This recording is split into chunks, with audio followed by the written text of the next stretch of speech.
আমিনুল ইসলাম বুলবুলের সময় শেষ, তামিম ইকবালের সময় শুরু। বাংলাদেশ ক্রিকেট বোর্ডটা ভেঙে দেওয়া হয়েছে, যেটার প্রেসিডেন্ট ছিলেন বুলবুল ভাই। নতুন একটা অ্যাডহক কমিটি তৈরি করা হয়েছে 11 সদস্যের, যেটার প্রধান করা হয়েছে তামিম ইকবালকে। প্রত্যাশিত, খুবই প্রত্যাশিত এবং বাংলাদেশ ক্রিকেটের জন্য ভীষণ রকম প্রয়োজনীয়। কতবার আমি বলেছি আমিনুল ইসলাম বুলবুল ভাইয়ের এই বিসিবি টিকবে না, থাকবে না। একবার, দুইবার, বারবার আমি বলেছি। আমি একটা সময়সীমা পর্যন্ত বেঁধে দিয়েছিলাম।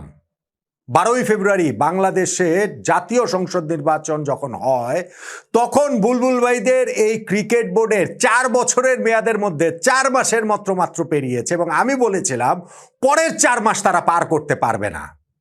পারল না, তারা 2 মাসও পার করতে পারল না।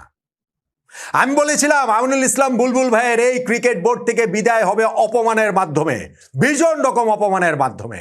আজকে সেই ক্রিকেট বোর্ড থেকে একরকম পালিয়ে চলে যেতে হয়েছে বুলবুল ভাইকে। বুলবুল ভাইয়ের এইটা শুধুমাত্র তার লজ্জা নয়, এইটা পুরো বাংলাদেশ ক্রিকেটের লজ্জা। বোর্ড প্রেসিডেন্ট হিসেবে তিনি যেই ভূমিকাটা রেখেছেন, সেইটা বাংলাদেশ ক্রিকেটের একটা কলঙ্কিত অধ্যায়। বাংলাদেশ ক্রিকেট বোর্ডের ইতিহাসে সর্বকালের সবচেয়ে ব্যর্থ, সবচেয়ে নিকৃষ্ট ক্রিকেট বোর্ড ছিল বুলবুল ভাইয়ের এই বোর্ড। এবং এই কথাটা যে আজকে বুলবুল ভাই চলে গেছেন, বলার জন্য খুবই সুবিধাজনক সময়। আমি তো আজকে বলছি না, এই কথাটাও আমি বারবার বলে আসছি। বুলবুল ভাইয়ের ওই 12,500 টাকার বাড়ি ভাড়া করে যে তিনি থাকছেন, তিনি যে কত মহান, তিনি যে তার সততাকে কিভাবে সেল করেছেন, ওই সময় কিন্তু ওইগুলোতে আমার সায় ছিল না। বরং যেই প্রশ্নবিদ্ধ নির্বাচনটা তিনি করেছেন, সেইটার কথা বারবার সামনে এনেছি। এবং যখন জাতীয় সংসদ নির্বাচনের ফলাফলটা বুলবুল ভাই এবং তিনি যাদের পকেটের মধ্যে ঢুকেছিলেন তাদের প্রত্যাশা অনুযায়ী হলো না, তখন তাদের এই বোর্ডটার ভেঙে যাওয়া, বুলবুল ভাইদের চলে যাওয়াটা ছিল কেবলমাত্র সময়ের ব্যাপার। এবং সেই সময়ের দাবিতেই বাংলাদেশ জাতীয় ক্রিকেট দলের সাবেক ক্যাপ্টেন তামিম ইকবাল এখন এই বোর্ডের দায়িত্বটা নিয়েছেন, অ্যাডহক কমিটির দায়িত্বটা নিয়েছেন। এবং তাদের প্রধান দায়িত্বটা হচ্ছে বাংলাদেশ ক্রিকেট বোর্ডের একটা নির্বাচন করা আগামী 90 দিনের মধ্যে। এবং সেই নির্বাচনে যে তামিম ইকবাল করবেন, সেই নির্বাচনে যে নিঃসন্দেহে তিনি বোর্ড প্রেসিডেন্ট পদপ্রার্থী হিসাবেই নির্বাচন করবেন, থাকবেন, ওইটা তো দেবালকের মতো স্পষ্ট। বাংলাদেশ ক্রিকেট গত 1.5 বছরে যে ভীষণ টালমাটাল একটা সময়ের মধ্যে দিয়ে গিয়েছে, আজকে যে প্রেস কনফারেন্সে এসে তামিম ইকবাল বললেন যে আমাদের ক্রিকেটের যে এই রেপুটেশনটা নষ্ট হয়েছে, সবাই মিলে সেটা ফেরানোটাই এখন প্রথম কাজ, প্রধান কাজ। সেই কাজটা তামিম ইকবালরা করতে পারবেন। ওই আশাবাদটাকে করা ছাড়া এখন আমাদের আর কি করার আছে বলেন তো দেখি।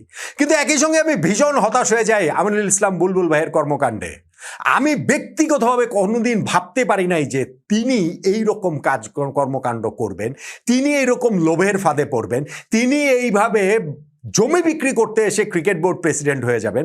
যখন সেই প্রেসিডেন্ট হয়ে যাবেন তখন কুইক টি20 ইনিংস খেলার ঘোষণা দিবেন, অথচ কয়েক মাসের মধ্যে যখন বিসিবি নির্বাচনটা হয়, সেইখানে আবার টেস্ট খেলার প্রত্যয় নিয়ে তিনি এই নির্বাচনটায় অংশ নেন।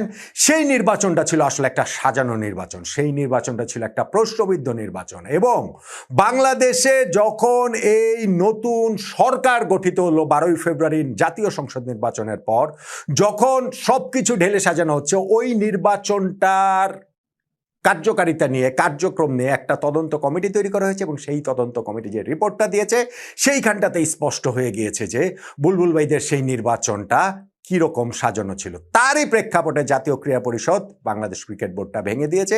তারই প্রেক্ষাপটে তামিম ইকবালের নেতৃত্বাধীন এই অ্যাডহক কমিটিটা তৈরি করা হয়েছে।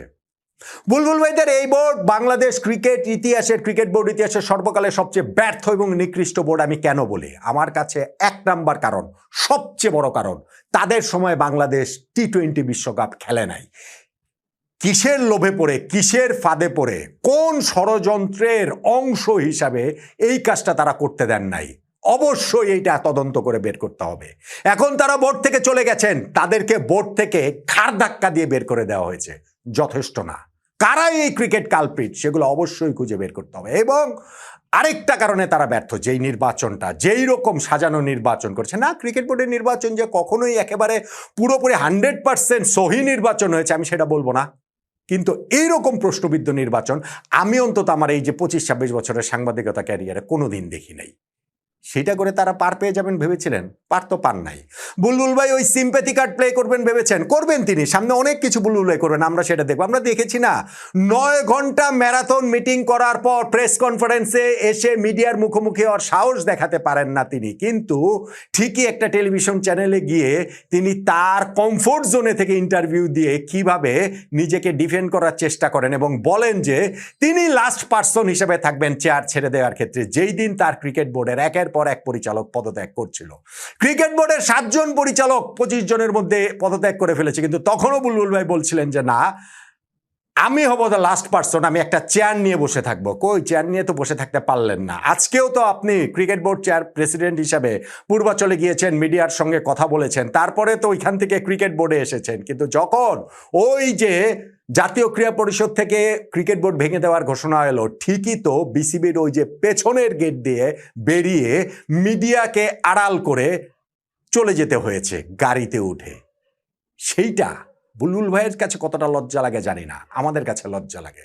বাংলাদেশের প্রথম টেস্ট সেঞ্চুরিয়ান, বাংলাদেশের প্রথম বিশ্বকাপ দলের ক্যাপ্টেন, বাংলাদেশ ক্রিকেটের একজন কিংবদন্তি আমিনুল ইসলাম বুলবুল বোর্ড প্রেসিডেন্ট হিসেবে যে ব্যর্থতার পরিচয় দিয়েছেন, তাতে এই বোর্ড ভেঙে দেওয়ার বাইরে অন্য কোনো উপায় ছিল বলে আমার কাছে মনে হয় না।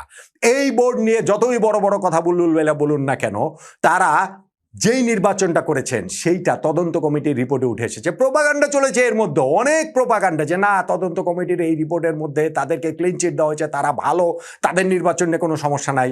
প্রোপাগান্ডা আরও অনেক কিছু হয়েছে, যে না তামিম ইকবাল হতে পারছেন না, অ্যাডক কমিটিতে থাকছেন না, এই অ্যাডক কমিটি তৈরি হচ্ছে, ফারুক আহমেদ সেটার প্রধান হবেন, অ্যাডক কমিটি তৈরি হচ্ছে সেইখানে বিভিন্ন রাজনৈতিক দলের নেতারা সেটার প্রধান হবেন। এগুলো কোনো কিছুই শেষ পর্যন্ত হয়নি, বরং ওই যে বিসিবি নির্বাচনটা যে বয়কট করেছিল একটা গ্রুপ, যেই গ্রুপের নেতৃত্বে ছিলেন তামিম ইকবাল, ঠিকই তাকে ক্যাপ্টেন হিসেবে রেখেই ক্রিকেট বোর্ডের এই অ্যাডক কমিটিটা তৈরি করা হয়েছে।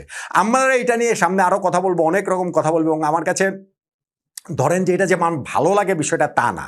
আমি যেমন বাংলাদেশ টি-20 বিশ্বকাপে যখন ওই সমস্যাটা তৈরি হলো, তখন আমি বলেছি বাংলাদেশ টি-20 বিশ্বকাপ খেলবে না, বাংলাদেশ খেলেনি। আমি বলেছি যে এটা ক্রিকেটের একটা ষড়যন্ত্র হচ্ছে, প্রতিনিয়ত এটা সামনে স্পষ্ট থেকে স্পষ্টতর হচ্ছে যে বাংলাদেশের ক্রিকেট নিয়ে ষড়যন্ত্র হচ্ছে। ক্রিকেট বোর্ডের ভেতর থেকে আমাদের ওয়ার্ল্ড কাপ খেলতে দেওয়া হয়নি, এইটা যেমন আমি বলেছি সেই জিনিসটাই হয়েছে। কিন্তু এই কথাগুলো যখন মিলে যায় না, আমার ভালো লাগে না। আমার মনে হয় যে কি একটা খারাপ অবস্থার মধ্যে আমাদের ক্রিকেট পড়ে গেছে। এই যে বলছি আমি ক্রিকেট বোর্ডের অবৈধ নির্বাচন, এই ক্রিকেট বোর্ড থাকবে না, এই ক্রিকেট বোর্ড ভেঙে যাবে, অসংখ্যবার অগণিতবার বলছি, কিন্তু যখন সেটা ভেঙে গেল আমার ভালো লাগছে না। কারণ বুলবুল ভাই আমাদের জন্য ভীষণ সম্মানিত একজন মানুষ। এই ক্রিকেট বোর্ডে থাকা ফারুক ভাই, পাইলট ভাই, আব্দুর রাজ্জাক রাজ, ফাহিম ভাই, মিঠু ভাইরা আমাদের জন্য খুবই সম্মানিত মানুষ, কিন্তু তারা তো তাদের সেই সম্মান রাখতে পারেন নাই। তারা এই একটা অবৈধ যেইভাবে হচ্ছে গিয়ে প্রশ্নবিদ্ধ নির্বাচন ক্রিকেট বোর্ডে হয়েছে সেটা তারা পার্ট। এবং আমার হচ্ছে গিয়ে দাবি, বাংলাদেশের এই নির্বাচনটা যেভাবে হয়েছে সেইখান থেকে তাদেরকে শুধু বের করে দেওয়াটাই, ক্রিকেট বোর্ড ভেঙে দেওয়াটাই যথেষ্ট না। এইটাও যদি যথেষ্ট হয়, কিন্তু ক্রিকেট বোর্ডের কারা কারা জড়িত ছিলেন, কাদের কারণে আমরা টি-20 বিশ্বকাপ খেলতে পারিনি, সেইটা অবশ্যই অবশ্যই খুঁজে দেখতে হবে।